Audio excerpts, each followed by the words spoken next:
Hello. बात करेंगे how to pass engineering mathematics one. सबसे फर्स्ट हम लोग सिलेबस का ओवरव्यू लेंगे। उसके बाद हम लोग M1 का पेपर पैटर्न देखेंगे। उसके बाद पॉइंटर सिस्टम देखेंगे। उसके बाद बात करेंगे कौन से क्वेश्चंस अटेम्प्ट करने चाहिए और कौन से क्वेश्चंस अटेम्प्ट नहीं करने चाहिए। सबसे फर्स्ट M1 का पेपर जो है मुंबई यूनिवर्सिटी का, ये पेपर 80 मार्क्स का पेपर होता है। तो ये पेपर की जो थियोरी होगी वो है 80 मार्क्स का पेपर है ये।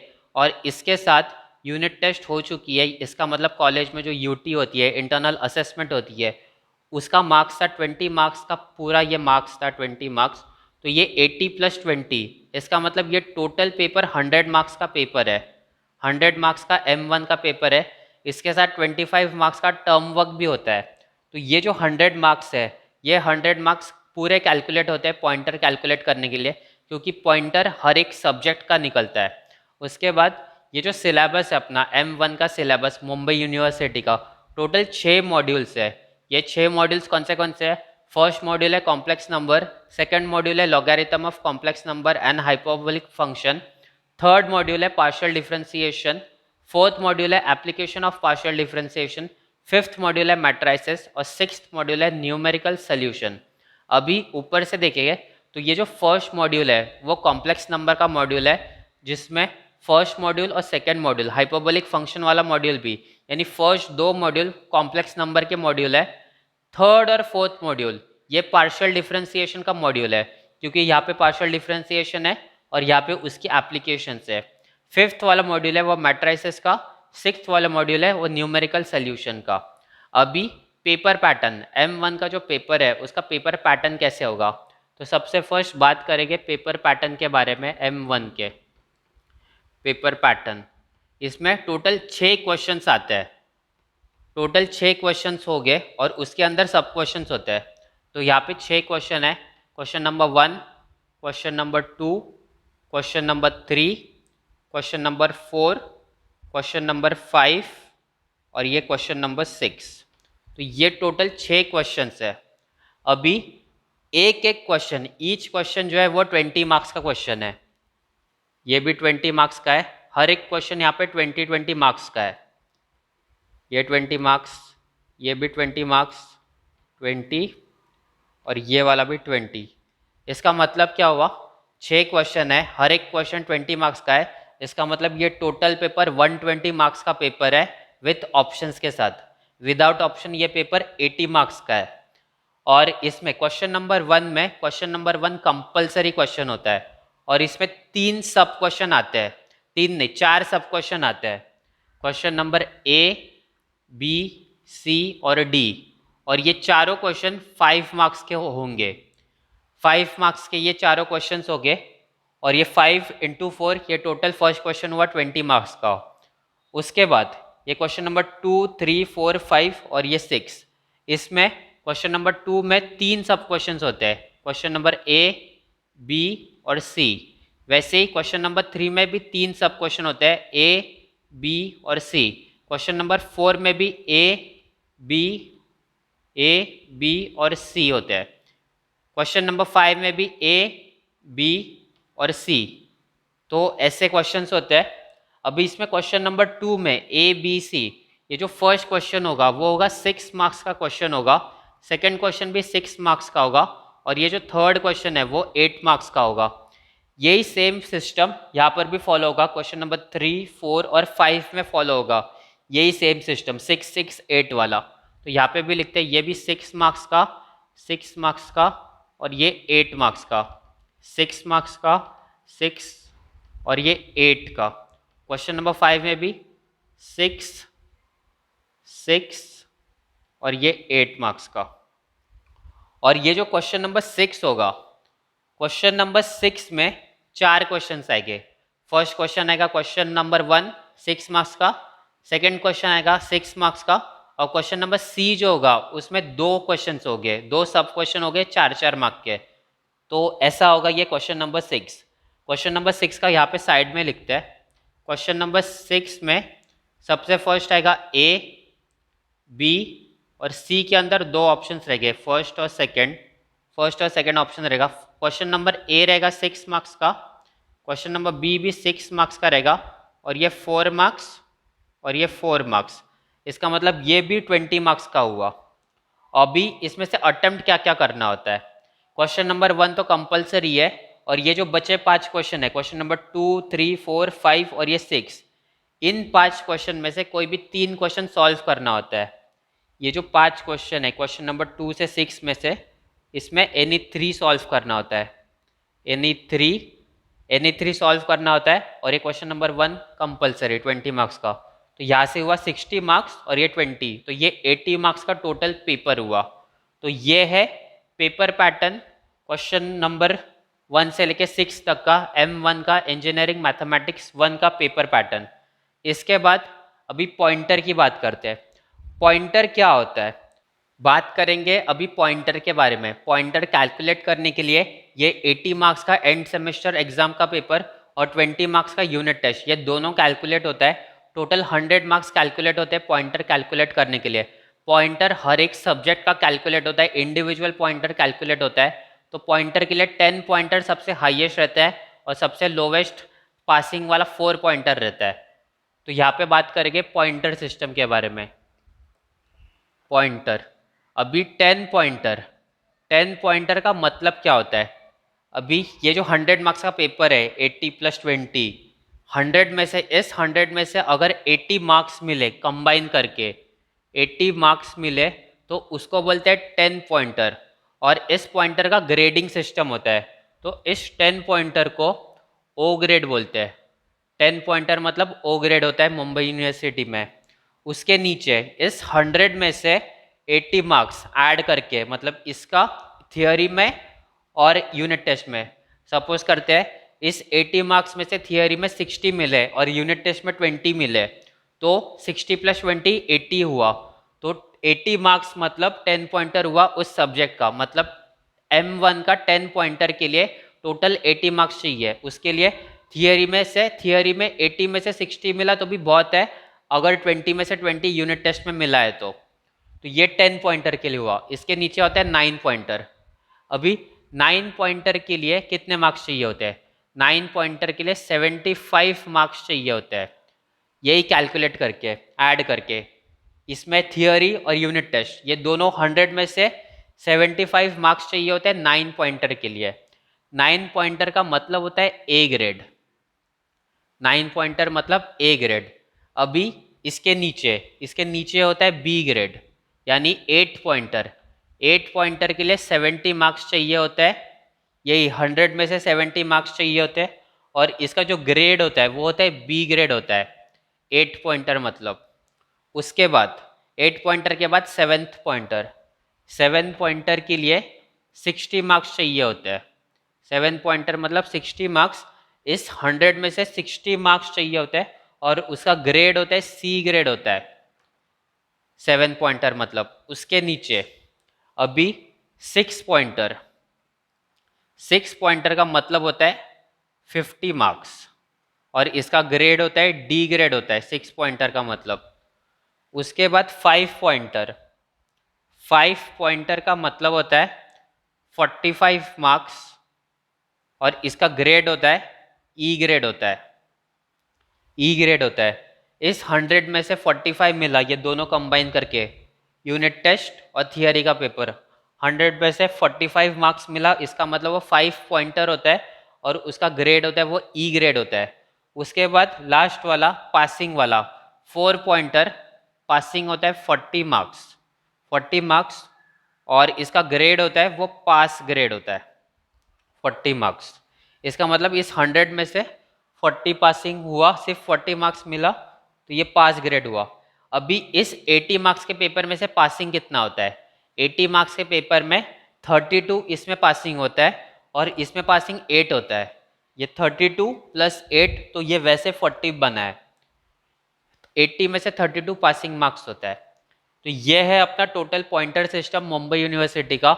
ऐसा रहेगा पेपर पैटर्न। तो इन मॉड्यूल्स में से कौन से क्वेश्चंस में कौन से क्वेश्चंस आ सकते हैं। तो ये जो क्वेश्चन नंबर 1 है, इसमें 4 क्वेश्चंस आते हैं, और ये 4 क्वेश्चन कोई भी 4 मॉड्यूल से हो सकते हैं। एग्जाम्पल के लिए first question complex number 1 complex number से हो सकता है फर्स्ट मॉड्यूल से। Second question partial differentiation first derivative find करने वाला हो सकता है, थर्ड क्वेश्चन मैट्रिसेस से हो सकता है, और fourth question logarithm of complex number या फिर हाइपरबोलिक फंक्शन का कोई भी एक क्वेश्चन हो सकता है। तो क्वेश्चन नंबर 1 में ये कोई भी 4 मॉड्यूल में से क्वेश्चन आ सकते हैं। तो ए बी सी डी इसमें 4 क्वेश्चन होते हैं 5 मार्क्स के, तो वो ऐसे आ सकते हैं। क्वेश्चन नंबर 2 में ए बी और सी हो सकता है, ए बी सी होता है, और उसमें से जो फर्स्ट क्वेश्चन है वो मैट्रिसेस से आ सकता है, normal form P A Q form वाला रिडक्शन वाला क्वेश्चन, पी ए क्यू और नॉर्मल फॉर्म वाला क्वेश्चन जो होता है वो आ सकता है। सेकंड क्वेश्चन आ सकता है इसमें फिर पार्शियल डिफरेंशिएशन से आ सकता है, कंपोजिट वाला क्वेश्चन जो कि इंपॉर्टेंट है, कंपोजिट वाला वो आ सकता है इसमें, कंपोजिट वाला। और जो थर्ड क्वेश्चन रहेगा वो थर्ड क्वेश्चन कॉम्प्लेक्स से आ सकता है, कॉम्प्लेक्स नंबर या logarithm of complex number. Log वाले के चांसेस ज़्यादा रहते हैं, लॉगरिथम ऑफ कॉम्प्लेक्स नंबर या फिर कॉम्प्लेक्स नंबर में से कोई भी क्वेश्चन आ सकता है इसमें। उसके बाद क्वेश्चन नंबर 3 ए बी और सी रहता है, क्वेश्चन नंबर 3 में भी ए बी सी। तो क्वेश्चन नंबर 3 में जो फर्स्ट क्वेश्चन आ सकता है वो कॉम्प्लेक्स नंबर का ही आ सकता है या फिर हाइपरबोलिक फंक्शन का ही आ सकता है। तो यहाँ पे लिखेंगे कॉम्प्लेक्स वाला ही क्वेश्चन यहाँ पे आएगा। कॉम्प्लेक्स का मतलब होता है ये दो मॉड्यूल, फर्स्ट मॉड्यूल और सेकंड मॉड्यूल, इन दोनों मॉड्यूल में से कोई भी एक क्वेश्चन आ सकता है। और नेक्स्ट फिर इसके बाद मैट्रिसेस का जो क्वेश्चन रहता है या फिर कोई और क्वेश्चन सीरीज वाला क्वेश्चन रहता है, हाँ न्यूमेरिकल सोल्यूशन में जो सीरीज वाले क्वेश्चन रहते हैं, मैक्लॉरेन सीरीज, टेलर सीरीज, वो क्वेश्चन भी आ सकता है। या फिर matrices numerical solution, numerical solution से आ सकता है जो मेथड्स रहते हैं, गॉस सीडल मेथड हो गया, इटरेशन वाले मेथड है, उसमें से आ सकता है, इसमें न्यूमेरिकल सोल्यूशन में से आ सकता है, न्यूमेरिकल सोल्यूशन। उसके बाद क्वेश्चन नंबर सी, ये जो सी है इसमें से आ सकता है, मैट्रिसेस में जो सेकंड पार्ट है इक्वेशन वाला, होमोजेनियस इक्वेशन वाला, कंसिस्टेंसी वाला जो पार्ट है उसमें से आ सकता है, infinite solution, unique solution find करने वाला, तो वो आ सकता है यहाँ पे। तो यहाँ पे लिखते कंसिस्टेंसी वाला क्वेश्चन लिखते हैं यहाँ पे, कंसिस्टेंसी वाला क्वेश्चन, कंसिस्टेंसी वाला क्वेश्चन आ सकता है। या फिर होमोजीनियस वाला क्वेश्चन आ सकता है, होमोजीनियस वाला कौन सा, एप्लीकेशन ऑफ पार्शियल डिफरेंशिएशन के ऊपर, पार्शियल डिफरेंशिएशन में जो होमोजीनियस टॉपिक है उसमें से आ सकता है इसमें से क्वेश्चन। कंसिस्टेंसी आ सकता है क्योंकि पार्शियल डिफरेंशिएशन इसमें रिपीट नहीं हुआ ना, तो यहाँ पे ये वाला आ सकता है, होमोजीनियस वाला, पार्शियल डिफरेंशिएशन वाला, होमोजीनियस वाला क्वेश्चन आ सकता है इसमें। क्वेश्चन नंबर 4, क्वेश्चन नंबर 4 में ये आ सकता है, क्वेश्चन नंबर 4 करना अभी अपने को। उसमें सबसे फर्स्ट कॉम्प्लेक्स में से यही दो नंबर में से कोई भी एक रहेगा, कॉम्प्लेक्स में से ही ए बी और सी। तो फर्स्ट क्वेश्चन कॉम्प्लेक्स का ही रहेगा, कोई भी दो मॉड्यूल का, इन दोनों में से एक मॉड्यूल का। सेकंड क्वेश्चन रहेगा वो सीरीज का रह सकता है, इसमें जो मैक्लॉरेन सीरीज, टेलर सीरीज है, तो ये सीरीज वाला क्वेश्चन रह सकता है इधर। और फिर जो सिक्स्थ ये सी वाला क्वेश्चन है वो इसमें जो कंसिस्टेंसी वाला क्वेश्चन रहता है मैट्रिसेस में वो आ सकता है, जो यूनिक सोल्यूशन, इनफाइनाइट सोल्यूशन, तो ये कंसिस्टेंसी वाला क्वेश्चन हुआ, कंसिस्टेंसी वाला वो आ सकता है। क्वेश्चन नंबर 5 में भी ए बी और सी रहता है। क्वेश्चन नंबर 5 में, क्वेश्चन नंबर 5 में आएगा पार्शियल डिफरेंशिएशन में से या फिर successive differentiation, application of partial differentiation में मैक्सिमा मिनिमा, जो कि बहुत इंपॉर्टेंट है, मैक्सिमा मिनिमा और सक्सेसिव डिफरेंशिएशन में nth डेरिवेटिव ऑफ लेबनिट्ज थ्योरम। तो इसमें से आ सकता है कोई भी क्वेश्चन। क्वेश्चन नंबर 5 में nth डेरिवेटिव वाला क्वेश्चन आ सकता है, nth डेरिवेटिव वाला। क्वेश्चन नंबर 5b में एप्लीकेशन ऑफ पार्शियल डिफरेंशिएशन में से मैक्सिमा मिनिमा भी आ सकता है, मैक्सिमा मिनिमा आ सकता है इसमें से, मैक्सिमा मिनिमा। फिर उसके बाद कौन सा क्वेश्चन आ सकता है इसमें से, मैट्रिसेस में से कोई भी एक जो प्रूफ वाला क्वेश्चन होता है, शो दैट वाला क्वेश्चन होता है मैट्रिसेस में, यूनिटरी मैट्रिक्स का जो वैसा क्वेश्चंस बनते हैं, तो वैसे क्वेश्चन यहाँ पे आ सकते हैं मैट्रिसेस में, शो दैट वाला, मैट्रिसेस में प्रूफ वाला क्वेश्चन, शो दैट वाला और प्रूफ वाला। तो ये 5 क्वेश्चंस हो गए। उसके बाद अभी क्वेश्चन नंबर 6 बचा है। क्वेश्चन नंबर 6 में ए बी सी और सी में 2 पार्ट रहते हैं 1 और 2, तो इसमें कौन से क्वेश्चन आ सकते हैं? क्वेश्चन नंबर 1 जो रहता है वो आ सकता है एप्लीकेशन ऑफ पार्शियल डिफरेंशिएशन से लेबनिट्ज थ्योरम, वो आ सकता है इसमें, लेबनिट्ज थ्योरम आ सकता है, लेबनिट्ज थ्योरम। क्वेश्चन नंबर बी रहता है वो न्यूमेरिकल सोल्यूशन में जो मेथड्स रहते हैं, रेगुलर, फाल्सी मेथड, वो सब मेथड्स रहते हैं, वो मेथड में से आ सकता है न्यूमेरिकल सोल्यूशन के, न्यूमेरिकल सोल्यूशन से आ सकता है इसमें, न्यूमेरिकल सोल्यूशन। और क्वेश्चन नंबर जो सी है उसमें ये दोनों क्वेश्चन कॉम्प्लेक्स नंबर का और एक कोई भी क्वेश्चन सीरीज वाला भी या दूसरा हो सकता है, तो ये कॉम्प्लेक्स वाला ही क्वेश्चन हो सकता है यहाँ पे। तो अभी इसमें से पास होने के लिए कौन से क्वेश्चन अटेम्प्ट करने चाहिए और कौन से अवॉइड करने चाहिए, ये पैटर्न फिक्स हो है भी और नहीं भी, ये चेंज भी हो सकता है, इसकी कोई गारंटी नहीं है, लेकिन प्रोबेबली यही वाला पैटर्न इस वाले एग्ज़ाम में आएगा, क्योंकि ये एक्चुअल में फर्स्ट रेगुलर एग्ज़ाम है, जो रेगुलर एग्ज़ाम है वो फर्स्ट रेगुलर एग्ज़ाम है ये ऑफलाइन वाली, तो शायद से इसमें ये पैटर्न फॉलो हो सके। तो इसमें क्वेश्चन नंबर 1 जो है उसमें अपने को कोई भी 4 क्वेश्चन आते हैं, 4 में से 3 क्वेश्चन तो आने ही चाहिए अच्छे से, जो प्रॉपर सोल्यूशन निकले, तो इसमें से 4 में से 3 क्वेश्चन अपने को आने ही चाहिए। और फिर ये क्वेश्चन नंबर 2 अटेम्प्ट करना चाहिए, क्योंकि इसमें मैट्रिसेस और कंपोजिट ये दोनों इजी चैप्टर है। कॉम्प्लेक्स नंबर अगर तुम लोग प्रैक्टिस नहीं कर रहे हो या स्किप भी कर रहे हो तो भी चल सकता है, क्योंकि कॉम्प्लेक्स नंबर प्रैक्टिस नहीं है तो नहीं होने वाला। कॉम्प्लेक्स नंबर का क्या इशू है, क्योंकि उसमें टाइप्स बहुत है और ऑन द स्पॉट डिसाइड करना पड़ता है इसमें क्या करना है।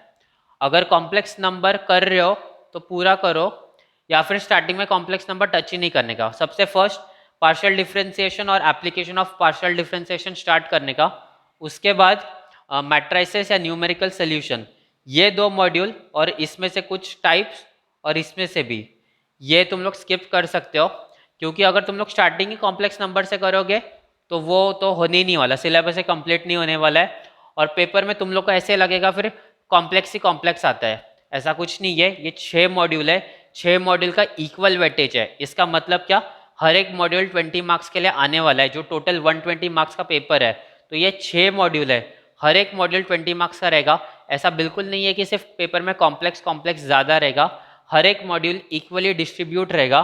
तो ईजी के लिए हम अपने को ये 3rd मॉड्यूल और ये 4th मॉड्यूल जो डिफरेंशिएशन वाला मॉड्यूल है, इसमें सारे टाइप्स आने चाहिए।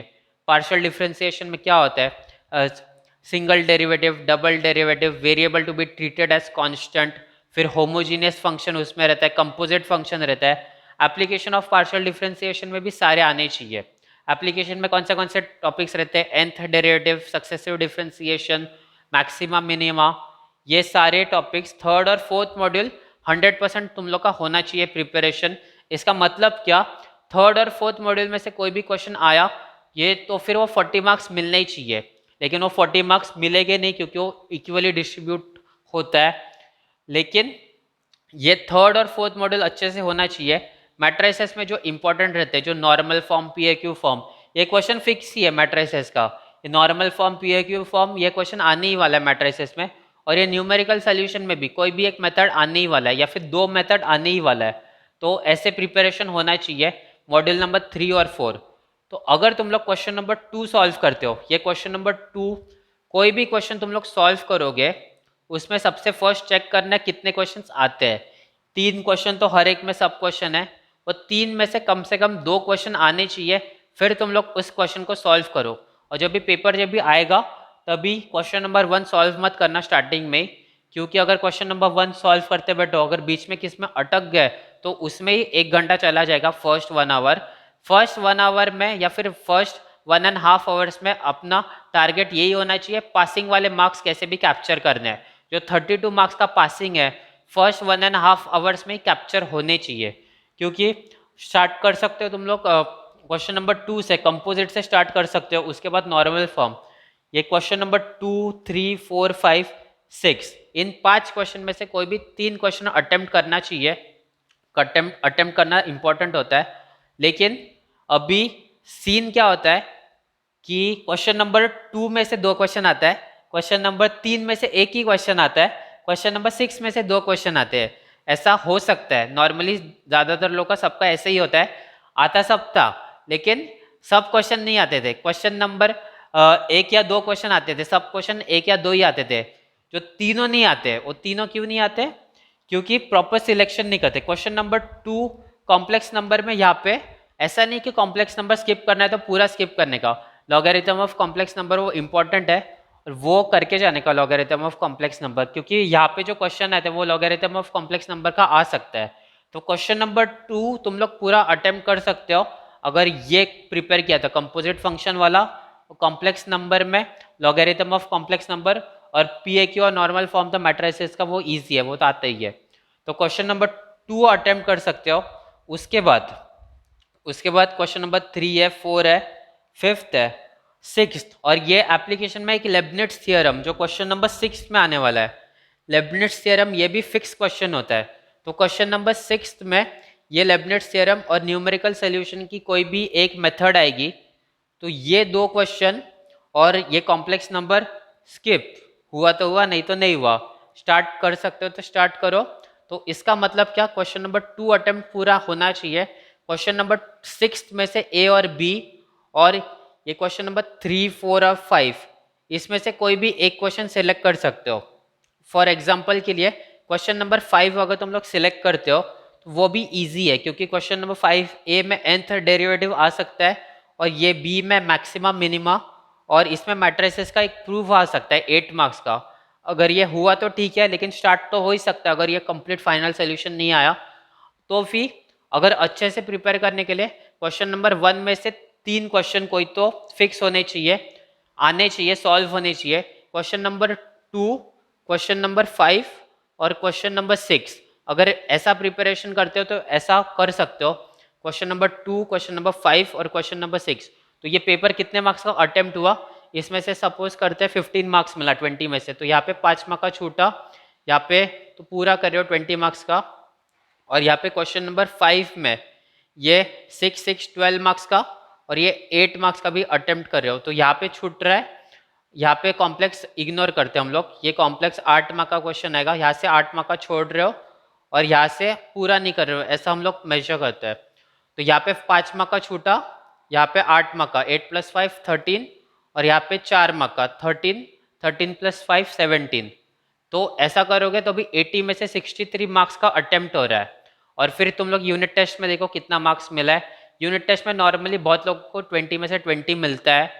तो इस 80 मार्क्स में से 60 मार्क्स तक लाना इंपॉर्टेंट होता है अगर 10 पॉइंटर के लिए टारगेट कर रहे हो। लेकिन सबसे फर्स्ट टारगेट होना चाहिए पासिंग वाला। कौन से क्वेश्चंस आते हैं, जो क्वेश्चन आता है वो सबसे फर्स्ट सॉल्व करने का जानने के बाद फर्स्ट 1.5 आवर्स में 32 मार्क्स कैसे भी करके कैप्चर होने ही चाहिए। उसके बाद तुम लोग बाकी करते बैठो, टाइम रहेगा, टाइम बहुत रहता है पेपर में, टाइम की कमी नहीं है, सॉल्व भी बहुत होता है, लेकिन सॉल्व करते आना चाहिए, फास्ट सॉल्विंग होनी चाहिए। फास्ट सॉल्विंग नहीं करोगे तो भी एक एक क्वेश्चन के लिए टाइम ले सकते हो आराम से, 20-20 मिनट लगाओ तो भी चलेगा। लेकिन जो क्वेश्चन अटेम्प्ट कर रहे हो वो परफेक्ट होना चाहिए, उसमें मिस्टेक ही नहीं होनी चाहिए। ऐसा अटेम्प्ट करने का कि आंसर आना ही चाहिए। तो ये है पूरा मैथ्स 1 का, इंजीनियरिंग मैथ्स 1 का पेपर पैटर्न। और कुछ बाकी है? सिलेबस हुआ, पेपर पैटर्न हुआ, क्वेश्चंस कौन से आएंगे वो हुआ, बस इतना ही है। तो all the best. Maths 1 easy होता है, अच्छे से लिख के आना, पास तो सब हो ही जाता है, लेकिन स्कोर करने के ट्राई करना। All the best.